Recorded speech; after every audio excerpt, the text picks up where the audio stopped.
I heard my girlfriend's voice through the door. "He's going to propose tonight," she said, laughing. "Watch how I tell him no and make him cry." I froze outside our apartment, grocery bags digging into my palms. My heart just broke. We'd been together for 4 years.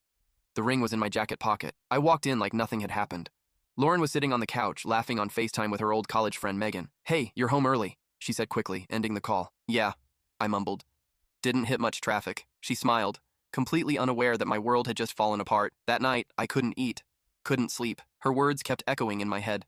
Watch how I tell him no and make him cry. I was supposed to propose at her parents' house on Sunday. Dinner, family, laughter, the perfect moment. Now I could barely look at her without feeling sick. Lauren kept asking what was wrong, touching my arm, saying I looked pale. I wanted to yell, to ask her why she'd do something like that. Why waste 4 years just to destroy me in front of everyone? But I stayed quiet. I smiled, I lied, and I pretended everything was fine. That night, I sat on the edge of the bed, staring at the little ring box on my nightstand. 8 months of saving. 3 months of excitement. Her dad had even hugged me when I asked for his blessing. "Welcome to the family, son," he'd said. I wanted to laugh, or cry, maybe both. Sunday came faster than I wanted. I didn't feel anything anymore. No anger, no excitement, just this heavy, empty calm. Lauren talked the whole drive to her parents' house. She told me about a coworker's breakup, her mom's new recipe, some podcast she liked. Her voice sounded normal. Too normal. Every word cut a little deeper. How could she sound so happy when she knew what she'd planned to do? I gripped the steering wheel until my knuckles turned white. Part of me wanted to pull over and turn back. Another part of me needed to see it, to prove I wasn't crazy. When we pulled into the Bennett's driveway, she reached for my hand. "You've seemed off lately," she said softly. "Everything okay?" I forced a smile. "Yeah, just tired." Dinner smelled incredible.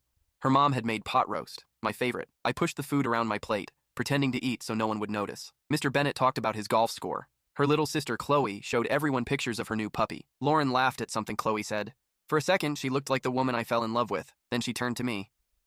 "Right, Ethan." I hadn't even heard the question. I just nodded. "See, Mom?"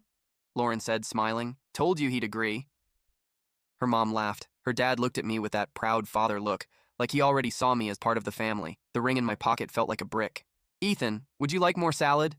Mrs. Bennett asked kindly. "No, thank you." "It's great, but I'm good." Lie, I hadn't eaten half my plate.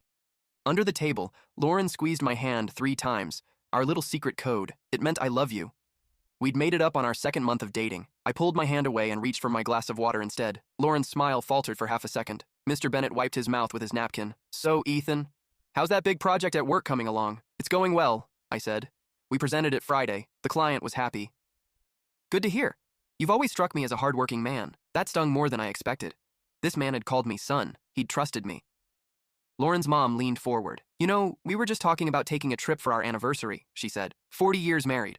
"We're thinking Italy." "That sounds amazing," I said. "Maybe you two could join us," she added with a grin. "Wouldn't that be romantic?" Lauren let out a nervous laugh. "Mom, don't start." Her mom waved it off. "I'm just saying, it'd be fun. 2 couples in Italy." The room went quiet. Everyone was waiting for something. Everyone except Lauren. They all thought I was going to propose that night. Chloe broke the tension. "I think Ethan and Lauren will figure things out in their own time. No rush, right?" She was only 23, but smarter than the rest of us. Mr. Bennett chuckled. "Of course, Ethan knows what he's doing." Lauren glanced at me, her expression unreadable. Nervous? Guilty? Expectant? "I'm going to use the bathroom," I said, standing up. "Second door on the left," Mrs. Bennett reminded me. The hallway felt smaller than usual, lined with all their family photos. Lauren as a kid, her graduation, and one of us on the beach last summer. Chloe had taken that one. Lauren wore my shirt over her swimsuit, laughing while I held her from behind. We looked happy. Had any of it been real? Inside the bathroom, I gripped the sink and stared at myself in the mirror. I looked exhausted. Dark circles, messy hair, the shirt she'd given me for my birthday. I pulled out my phone. 3 messages from Tyler. "Did you do it yet?" "She say yes?" "Congrats, man." He didn't know. No one did. I opened my voice recorder app. The file from Thursday was still there. I pressed play. Lauren's voice came through clear. "He's going to propose tonight. Watch how I tell him no and make him cry." Megan laughed. "You're evil. He's just been too much lately," Lauren said. "He needs to understand who's in control." I stopped the recording. I'd already listened to it too many times. Someone knocked on the door. "Ethan, you okay?" It was her. I shoved the phone into my pocket. "Yeah, just a second." "I just wanted to check," she said from the other side. "You've been quiet all weekend." I opened the door. She stood there in that blue dress I'd bought her for her birthday. She looked perfect. That made it worse. "I'm fine," I said. "Just tired from work. Are you sure? If something's wrong, you can tell me." Her eyes searched mine. looking for a sign, a clue, something. Was she trying to see if I knew? There's nothing, I said flatly. Let's go back. We returned to the table. Dessert was ready. Apple pie, my favorite. Just in time, Mrs. Bennet said cheerfully. We didn't want to start without you. We ate in silence. Lauren tried to start conversations, but no one seemed interested. Everyone felt that something was off. When we finished, Mr. Bennet stood. Ethan, can you help me take out the trash? That was supposed to be the moment. The one where I tell him I plan to propose. He'd have smiled, maybe hugged me. Instead, I followed him outside, feeling like I was walking into a storm. The October air was cool. Mr. Bennet dropped the trash bags into the bin. Nice night, he said. Yeah, I muttered. He turned to me. Ethan, I can tell when something's wrong. Talk to me. My chest tightened. This man didn't deserve to be dragged into this mess, but he already was. Mr. Bennet, I said quietly, I need to talk to you about something. Just not tonight. Is it about Lauren? Yes. Are you two having problems? You could say that? He frowned. I don't like hearing that. She's my daughter, but you're like family. If something's wrong, I want to help. You'll know everything soon, I said. I just need some time. He nodded, concern in his eyes. Whatever it is, I know you'll handle it right. He patted my shoulder and we went back inside. Lauren was helping her mom with the dishes. Chloe was on the couch scrolling through her phone. I think we should go, I told Lauren. So soon? She asked, surprised. We haven't had coffee yet. I have an early meeting tomorrow. But it's Sunday. Different time zones. It's with a client overseas, I lied. Lauren hesitated, then nodded. Okay, let's go. The drive home was silent for the first 10 minutes. Lauren stared out the window, scrolling on her phone. Then she finally said, What was that tonight? What was what? I asked, eyes on the road. Your mood. You barely spoke. You were cold. And what did you say to my dad outside? I kept my tone flat. Work stuff. She let out a short laugh. You expect me to believe that? I don't care what you believe. Her voice sharpened. What's your problem lately? I gripped the steering wheel tighter. Words burned on my tongue. I wanted to tell her everything. That I knew. That I'd heard it all. That I'd listened to her plan to humiliate me. But I didn't. Not yet. Just tired, I said. It's more than that. She turned toward me. You've been distant since Friday. Ethan, what's going on? I finally glanced at her. Is there something you want to tell me? She tensed. What do you mean? I don't know, I said. You tell me. Ethan, you're scaring me.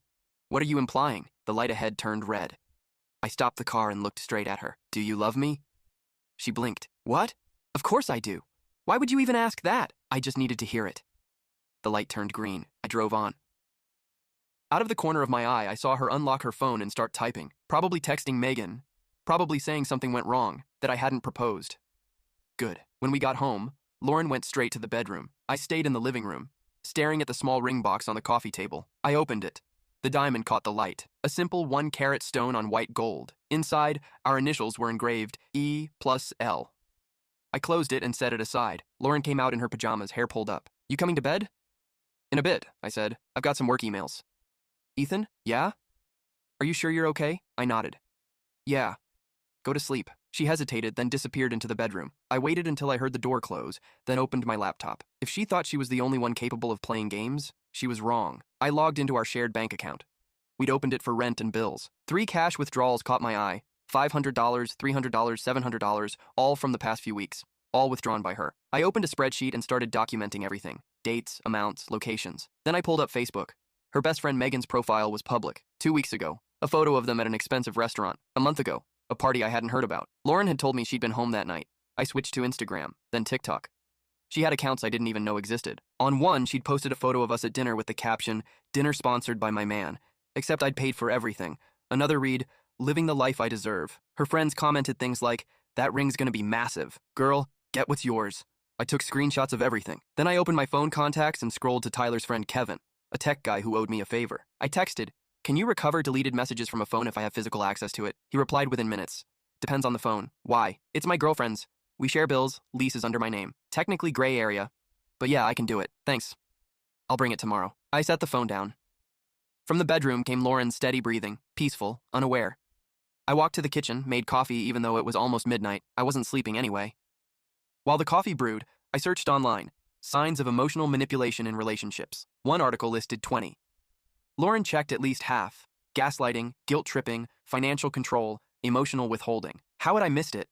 Because I'd loved her. Because I'd believed we were a team. My phone buzzed. A message from Tyler. "So, how'd it go? Did she say yes?" I typed, "Nothing happened. I'll explain tomorrow." He replied instantly, Everything okay? Just tired. I closed the laptop, took a sip of coffee, and stared out the window. The city lights blurred through the glass. Somewhere out there was someone who would never play with my heart for fun. Lauren wasn't that person. And the sooner I accepted that, the sooner I could start healing. I picked up the ring box again. The diamond shimmered under the lamp. Then I put it in the drawer of my desk. Not to return it, not yet. I'd wait for the right moment. Because if I'd learned anything that night, it was that timing was everything, and mine was coming. Monday morning, I left before Lauren even woke up. I scribbled a quick note and stuck it to the coffee maker. Early meeting. See you tonight. At my desk, I tried to focus on work, but my thoughts kept circling back to her. By 9 a.m., Tyler showed up with 2 coffees. He dropped one on my desk. All right, man, spill it. Why didn't you propose? I forced a shrug. Change my mind. What? You've been planning that for months. Things change. He narrowed his eyes. Ethan, what happened? I hesitated. Tyler was my best friend since college. I trusted him, but not enough to tell him everything. Not yet. Just need to figure out some stuff first, I said. He leaned back. That sounds bad. Maybe it is. Tyler studied me for a second, then nodded. All right, I'll back off. But if you need me, you know where to find me. Thanks. At 10 a.m., my phone buzzed. It was Kevin. Bring the phone at lunch. I've got the software ready. The problem was getting Lauren's phone. She kept it glued to her hand like it was part of her body, so I texted her.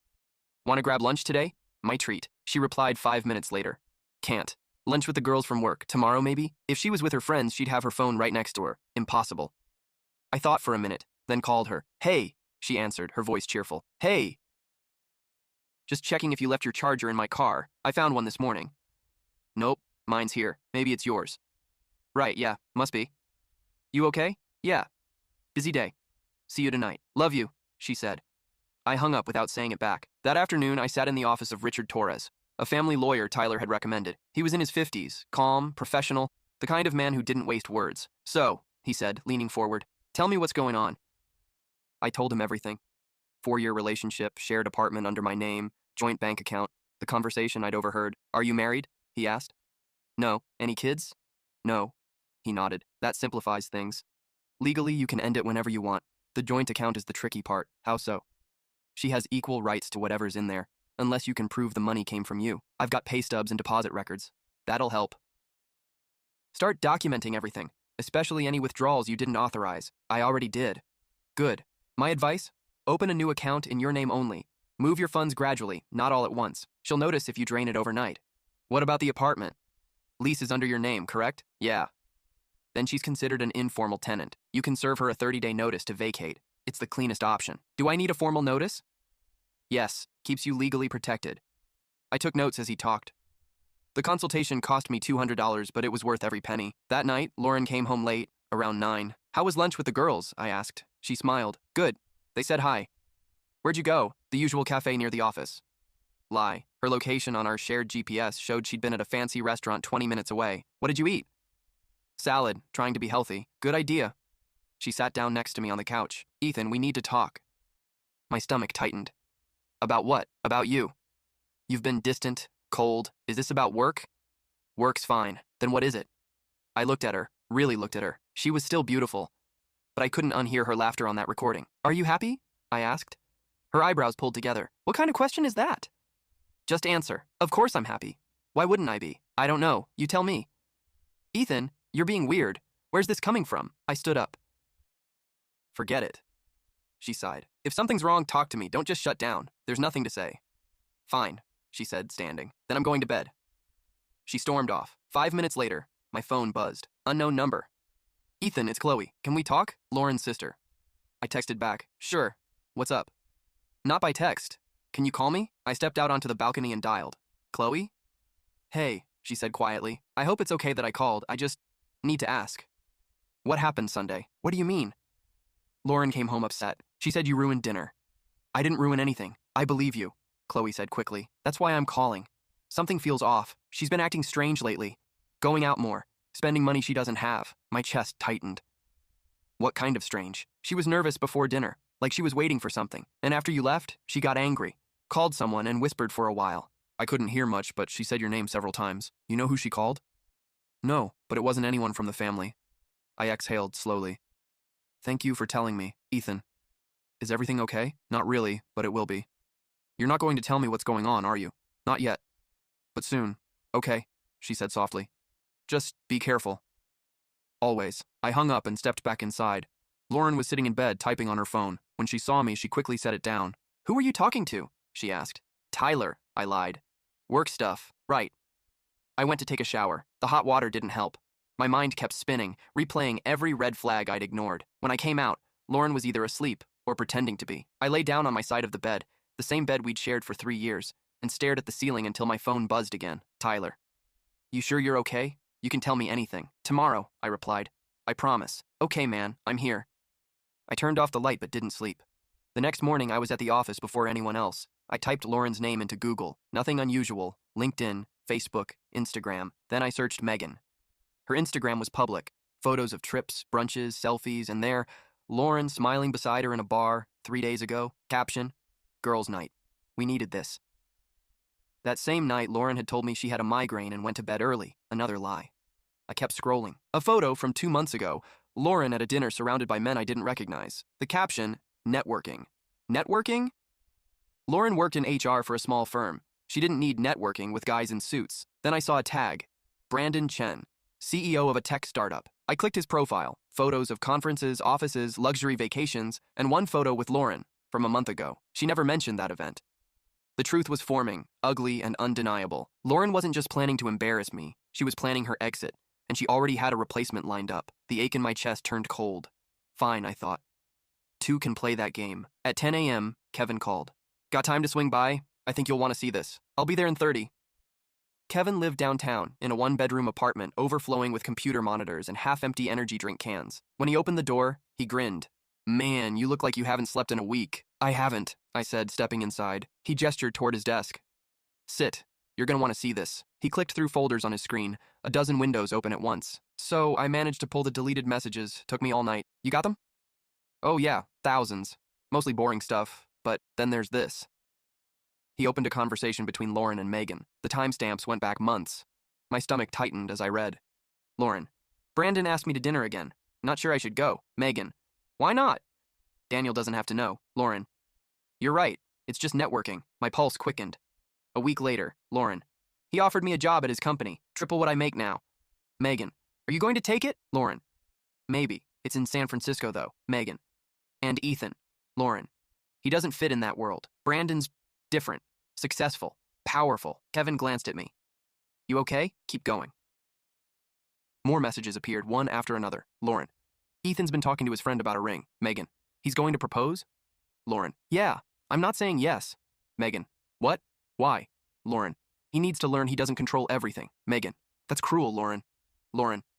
It's necessary. If I accept now, I'll never get out. I clenched my fists until my nails dug into my palms. Then came the newest messages, just days old. Lauren. He didn't propose. Something went wrong. Megan. Do you think he suspects? Lauren.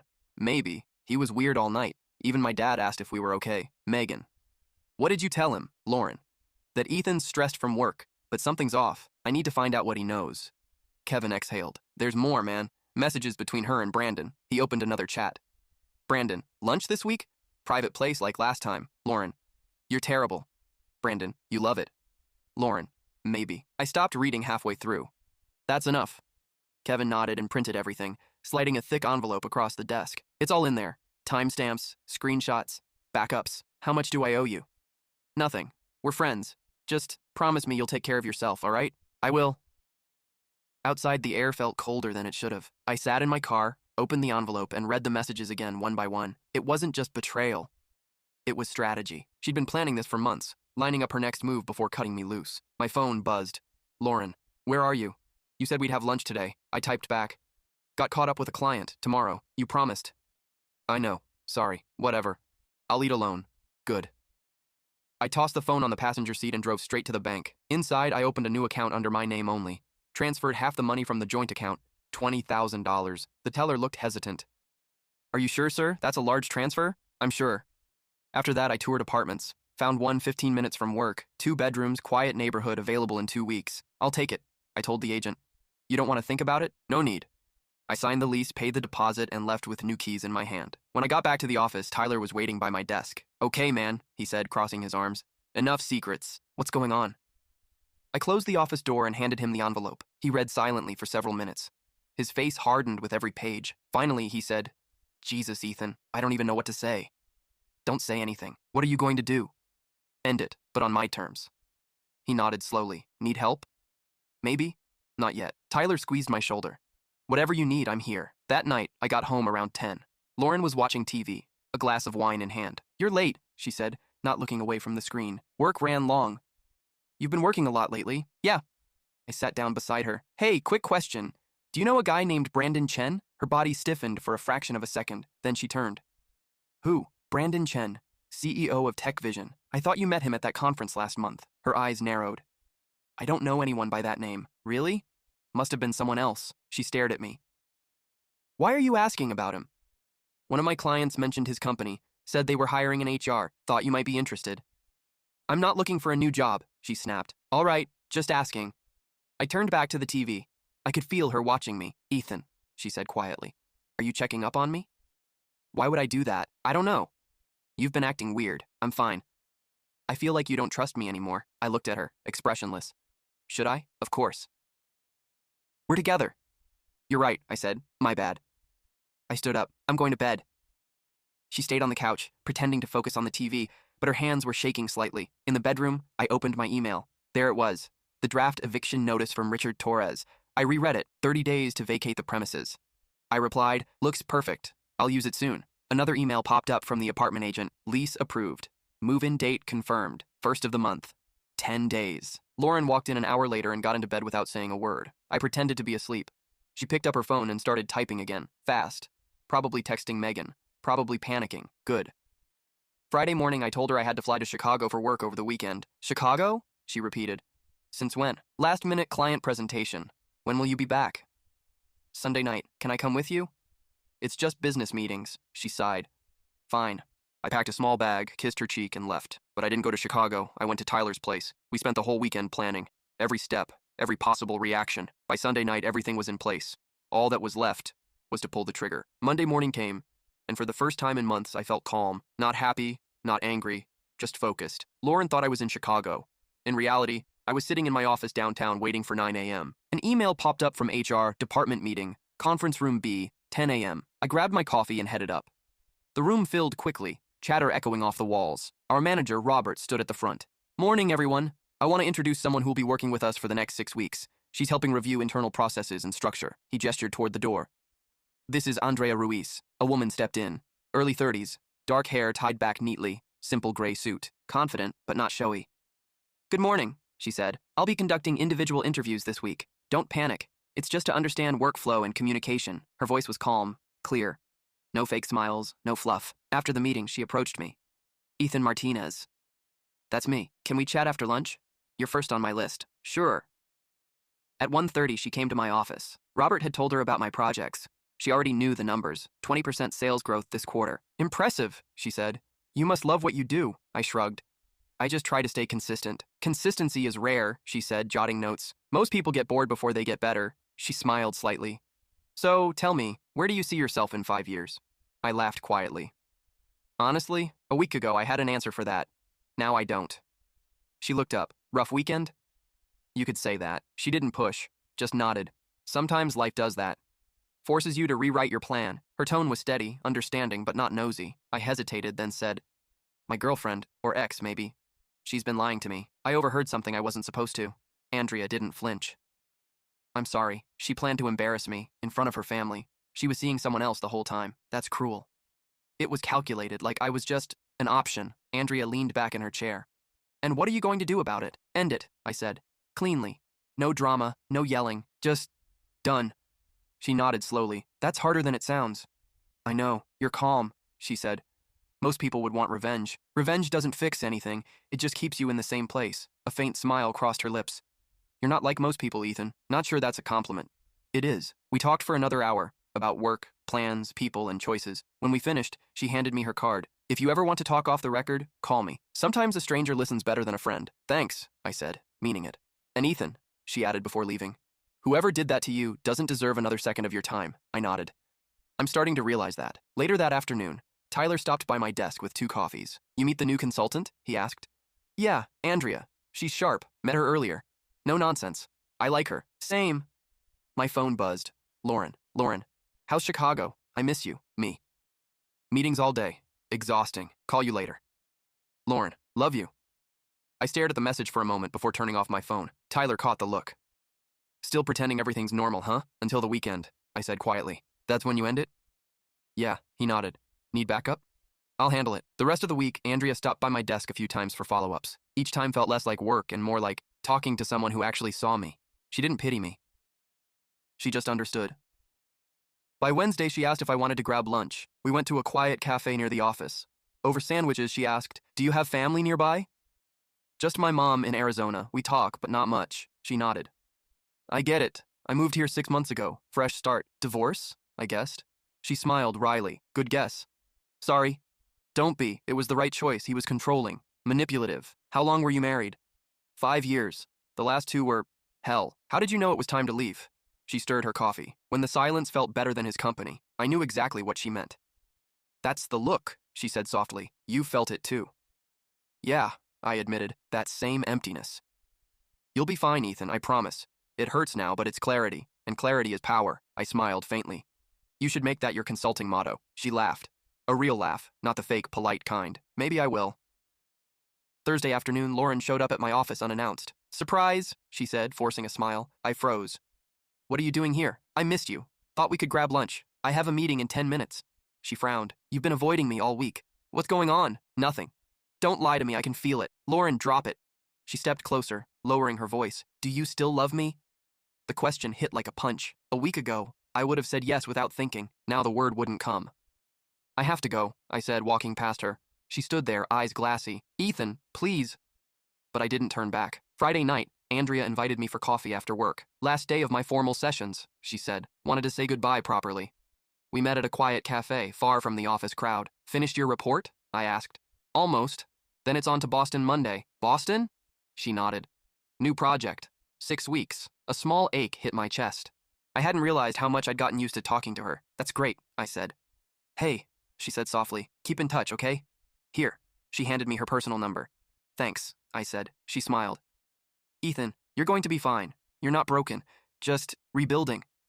I hope so. I know so. As we stood to leave, she added, and please, don't go back to her. I won't. Good. She gave me a quick hug, professional but warm. Take care of yourself. You too, Andrea. That night, Lauren tried to make dinner. Chicken and potatoes, my favorite. I thought we could eat together, she said. Sure. We ate mostly in silence. Afterward, she looked at me across the table. Ethan, we can't keep doing this. You're cold, distant. I don't even recognize you anymore. Maybe I'm just tired. It's not just tired. It's like you don't love me anymore. I met her eyes. And does that bother you? Of course it does. You're my boyfriend. I almost laughed. Boyfriend or backup plan? Her face went pale. What did you just say? Nothing. Forget it. No. Say it again. I leaned back. Forget it, Lauren. She stared at me, speechless. That night, I slept on the couch. Tomorrow would be the end. Saturday morning, I woke up before the sun. Lauren was still asleep, her breathing slow and steady. I moved quietly, made coffee, and sat at the kitchen table. The envelope of evidence sat there, thick and heavy. Messages, photos, withdrawals, the eviction notice, everything I needed. At 8 a.m., I called Mr. Bennett. Ethan, he answered, surprised. Good morning, son. Everything all right? I need to talk to you, I said. Today, if possible. Of course. Want to come to the house? I'd rather meet somewhere neutral. The cafe on Main Street. He paused. Sure. 10 o'clock? Perfect. Thank you. I left a note for Lauren. Went for a run. Back later. Mr. Bennett arrived exactly on time. He was always punctual, always composed. Coffee? He asked as we sat down. I already ordered, thanks. He studied my face. You look tired, Ethan. What's going on? I reached into my bag and placed the envelope on the table. I need you to see this. He opened it and began reading. At first, confusion, then disbelief. Finally, heartbreak. His hands trembled slightly as he looked up. Where did you get these? From Lauren's phone. I had a friend recover the deleted messages. He looked back down, eyes scanning faster now. When he reached the messages with Brandon Chen's name, he stopped reading altogether. She was seeing this man? I nodded. For months, he offered her a job in San Francisco. She planned to reject me publicly first, to teach me a lesson. Her words. Mr. Bennett sat back in his chair, looking older than I'd ever seen him. I don't even know what to say. I didn't want to believe it either. He exhaled slowly. What are you going to do? I already have. I opened a new account, found a new place, and I'm serving her notice today. He blinked. Notice? The apartment's under my name. She has 30 days to move out. He rubbed his forehead. That's fair. Painful, but fair. Mr. Bennett, I said quietly, I'm sorry you had to see this. You've always treated me like family. He shook his head. Don't you apologize for her actions. You did everything right. You respected her, supported her, and this is how she repaid you. I'll be fine, I said. Eventually, he folded the papers carefully and slid them back into the envelope. Can I keep a copy? Of course. My wife needs to know the truth. I understand. He stood up slowly, placing a hand on my shoulder. Ethan, you're a good man. What my daughter did is unforgivable. You deserve better. Thank you, sir. We walked out together. In the parking lot, he pulled me into a brief hug. You'll find someone who treats you right. I know it. I hope so. When I got home around 11, Lauren was sitting at the kitchen table with her coffee, scrolling through her phone. Thought you went running, she said. I did. Then I had a meeting. On a Saturday? Yeah. With who? Your dad. She froze, cup halfway to her lips. My dad? Why? I set the envelope on the table, because I needed to show him something. Her eyes flicked to the envelope. What's that? The truth. She reached for it, but I opened it first and spread the pages across the table. Messages, photos, bank records. Her face drained of color. Ethan, what is this? You tell me. Where did you get this? Did you go through my phone? I did. This is a violation of privacy, she snapped. This is a collection of lies, I said calmly. Yours. She stood up suddenly, hands shaking. You don't understand. Those messages, Megan and I were joking.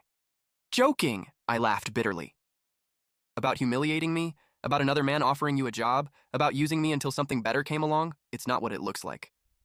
Then explain it to me, Lauren. What is it? She sat back down, breathing uneven. I was confused. I didn't know what I wanted. You knew exactly what you wanted. Control. Tears welled up in her eyes. Ethan, please, I love you. I made a mistake. No, I said quietly. A mistake is forgetting an anniversary. This was a plan. She reached for my arm. I stepped back. Don't touch me. Please, baby, don't do this. We can fix it. There's nothing to fix. Her voice broke. I love you. I swear I do. You don't even know what that means, I said. You don't love. You manipulate. My phone buzzed. Tyler, you okay? Did you tell her? I texted back. Yeah, it's done. Need me to come over? No. I'm fine. Lauren's voice cracked. Was that Tyler? Does he know too? Your dad knows. Your sister will soon. And your mom. Your dad has the proof. Her knees buckled and she dropped into the chair, sobbing. You told my dad, she whispered. He deserved to know what kind of person his daughter really is. You can't. Ethan, please, don't ruin me like this. I didn't ruin you. You did that yourself. Tears streamed down her face. Just give me another chance. Please. I'll change. You had 4 years of chances. She stood, desperate now. Where am I supposed to go? That's not my problem. I pulled the final paper from the envelope, the eviction notice, and handed it to her. She stared at it, lips trembling. You can't be serious. I am. Her tears fell onto the page, smudging the ink. You can't do this. I can. The lease is in my name. You have 30 days. Ethan, please. I walked to the door, grabbed my jacket. When I come back tonight, I want you calm. Start packing. Where are you going? Out. That's it? You're just leaving? That's it.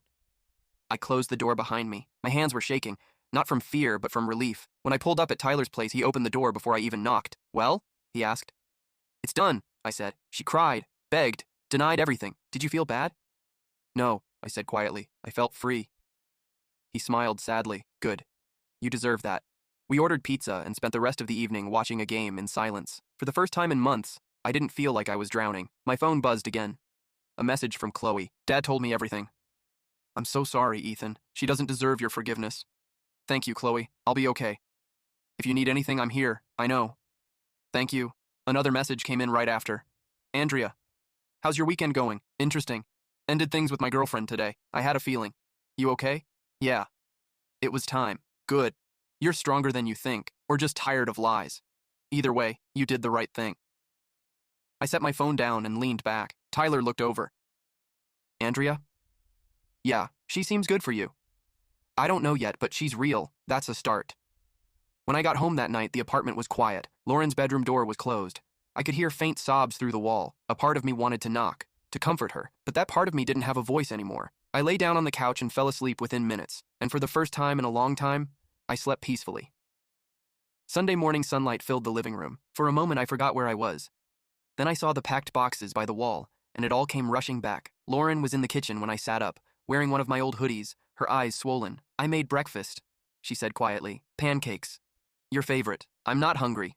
She looked crushed. Ethan, please, just sit. We need to talk. I sighed and sat across from her at the table. You've got 5 minutes, I said. Her voice shook. You were right about everything. I lied. I used you. I planned things I never should have, and I hate myself for it. Okay. She blinked. That's all you're going to say? What do you want me to say, Lauren? That I forgive you? That we can go back to the way things were? I want you to give me another chance. I can't. Why not? People make mistakes. I can change. I leaned forward, my voice steady, because I don't trust you, and without trust, there's nothing left. She dropped her gaze to the plate of pancakes she'd barely touched. So that's it? After 4 years? Yeah, that's it. Tears slid down her cheeks. You don't even want to try? There's nothing left to try for. She stood abruptly and went to the bedroom, slamming the door behind her. I stayed at the table for a while, staring at the untouched food. It should have hurt more than it did. But instead, all I felt was peace. My phone buzzed, a text from Andrea. Good morning, feeling any lighter today? A little. Want to grab coffee? I'm staying in town a few more days. I'd like that. Same place as last time? Yeah. 1 hour. I showered, got dressed, and grabbed my keys. Lauren came out of the bedroom as I was putting on my jacket. Where are you going? Coffee. With who? A friend. You don't have friends here. I looked her straight in the eye. Now I do. I walked out before she could say another word. Andrea was already at the cafe, sitting by the window with a book in her hand. She looked up and smiled when she saw me. Hey, she said. You look better. I feel better. Good. She nodded. It's strange, isn't it? How peace feels like a void at first. Yeah, I said. It's quiet, but I'll take quiet over chaos any day. We ordered coffee and talked for hours. About work, travel, family. Nothing deep, nothing heavy. Just normal conversation, and it felt good. When I told her about moving into my new apartment soon, she smiled. Fresh start. Exactly. You know, she said softly, you did everything right. You didn't explode, didn't lash out, you just walked away. That takes strength. I didn't feel strong. I felt empty. That's usually what strength feels like at first. I smiled faintly. You should be a therapist instead of a consultant, she laughed.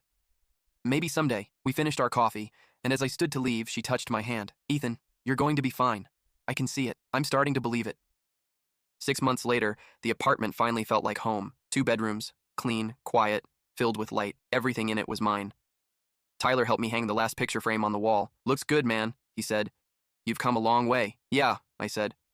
Feels like a lifetime ago. Is Andrea coming by today? In an hour. She got back from Boston last night. He grinned. You two serious yet? We're figuring it out, but it's different. Better. Good. You deserve that. My phone buzzed. Chloe. Hey, Ethan, can you talk? Sure. What's up? Just wanted you to know, Lauren moved to San Francisco. With Brandon? No. He dumped her when Dad sent him the messages. Said he didn't want someone who lies. Wow. Yeah. She got a job out there, but not the one he promised. Lower pay, smaller company. How's she doing? Honestly, miserable. But that's her mess now, not yours. Agreed. Mom and Dad still talk about you, by the way. They'd love to see you sometime. Maybe someday, when I'm ready. Take your time. You earned your peace. I smiled, set my phone down, and told Tyler. She moved. He dumped her. He whistled. Karma doesn't miss. No, I said. It really doesn't. An hour later, Andrea knocked on the door. When I opened it, she was standing there in jeans and a soft sweater, her hair down, eyes bright. Wow, she said, stepping inside. This place is perfect. Thanks, I said, still getting used to calling it mine. She looked around, smiling. It feels like peace in here. Yeah, I said. That's the idea. We sat on the couch, coffee in hand, and talked about her project in Boston, my promotion at work, and small things that made big differences. You know what I like about this? She said suddenly. What?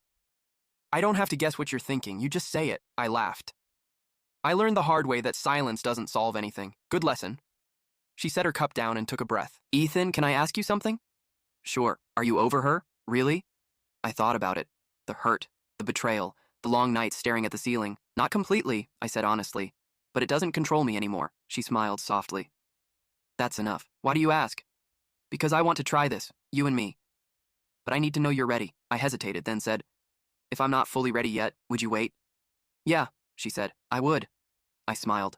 Then yeah, there's a chance. She reached across the couch and took my hand. It wasn't dramatic. It wasn't fireworks. It was real. We spent the afternoon watching movies. She fell asleep on my shoulder halfway through, and for once, I didn't feel the need to move or fill the silence. When she woke up, it was dark. Sorry, she said. Didn't mean to fall asleep. You're fine.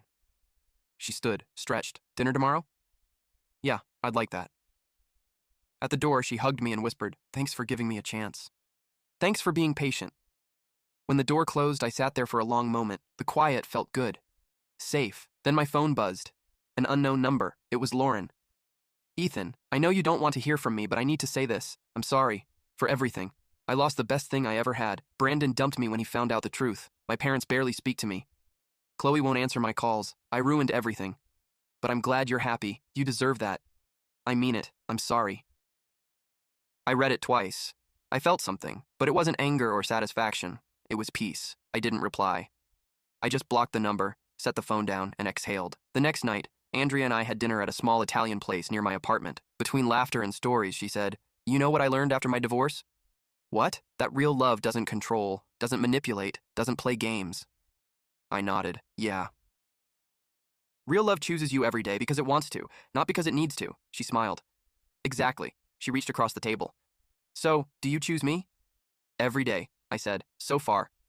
"And you?" she asked. "I choose you," I said, meaning every word. Over the next few months, everything felt simple. We saw each other a few times a week, shared meals, shared plans, shared space, but never pressure. One Saturday, 6 months later, Andrea showed up with a small box. "What's this?" I asked. "My stuff," she said with a grin. "If you still want me to move in." We talked about it weeks ago, but hearing her say it still surprised me. "Are you sure?" "Completely. Are you?" "Yeah," I said. "I am." That weekend, we moved her things in together. No drama, no fights, no tension, just quiet teamwork. While organizing the closet, she opened my desk drawer and found something. "What's this?" "The ring, the one I'd bought for Lauren." I froze. "It's old." Didn't know what to do with it. "It's beautiful," she said softly. "It doesn't mean anything anymore." She smiled gently. "Then sell it. Use the money for something that does mean something." She was right. The next day, I sold it. Used the money to book a trip to Costa Rica.